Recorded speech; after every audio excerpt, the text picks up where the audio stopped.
তো আমরা finally Victoria পৌঁছে গেলাম। ভিক্টোরিয়া পৌঁছে আমরা টিকিট কেটে নেওয়ার পর এক একজনের 50 টাকা করে টিকিট লেগেছিলো ভিতরে এবং বাইরে দেখার জন্য। তো আমাদের বাইরে টিকিট কাটাটা একদমই ফালতু হয়েছিল, কারণ আমরা বাইরে ঘুরতে পারিনি। আমাদের শরীরে এত ক্লান্তি এসেছিলো যে কি বলবো।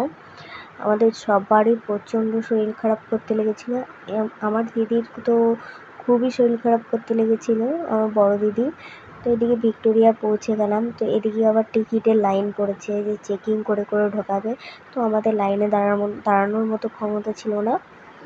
আমরা সামনে এগিয়ে গিয়ে আমরা বে লাইনে ঢুকে আমরা চেকিং করিয়ে আমরা ভেতরে ঢুকে গিয়েছিলাম।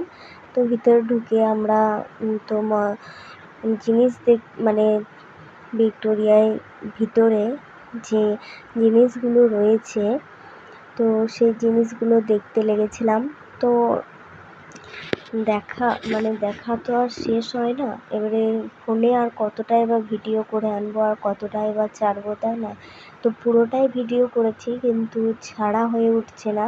পুরো ভিডিওটা এডিটিং করতে অনেক কষ্ট হচ্ছে, তার জন্য যেটুকু হচ্ছে সেটুকুই তোমাদের কাছে দেখানোর চেষ্টা করছি। সেটুকুই দেখো। এদিকে তরোয়াল মানে যাবতীয় যা ছিল অনেক কিছুই রয়েছে। তো আমি বলবো ভিক্টোরিয়া থেকে বোলপুর ঘুরে আসো, অনেক কিছু দেখতে পাবে, কিন্তু ওখানে ভিডিও করতে দেবে না। এখানে একটা সুবিধা যে তুমি ভিডিও করে এনে অন্যকে দেখাও, কিন্তু সেটা তোমার অন্য জায়গায় দেবে না।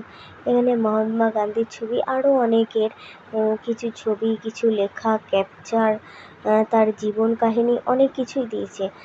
আর চিড়িয়াখানা যাওয়ার জন্য তো এত মানুষ গিয়েছিল, তো তারা দেখতে পায়নি, চিড়িয়াখানার ভিতরে তারা কেউ ঢুকতে পায়নি।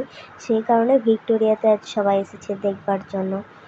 তো এদিকে এত ভিড়, তো ভিড়ের মধ্যে আমার দিদির তো প্রচণ্ড শরীর খারাপ করতে লেগেছিলো, যে ওখানে আর ও হাঁটতে পারছিল না। ওর এতটাই শরীর খারাপ করছিলো, ওর এতটাই কষ্ট হচ্ছিলো যে দেখো এখানে আবার এসে দাঁড়িয়ে গেল, কিন্তু কি করবে ও বুঝতে পারছে না। ওর এতটাই শরীর খারাপ করতে লেগেছিলো, প্রচণ্ড ক্লান্তি মনে হচ্ছিলো ওর শরীরের ওপর দিয়ে, প্রচণ্ড ধকলও গিয়েছে।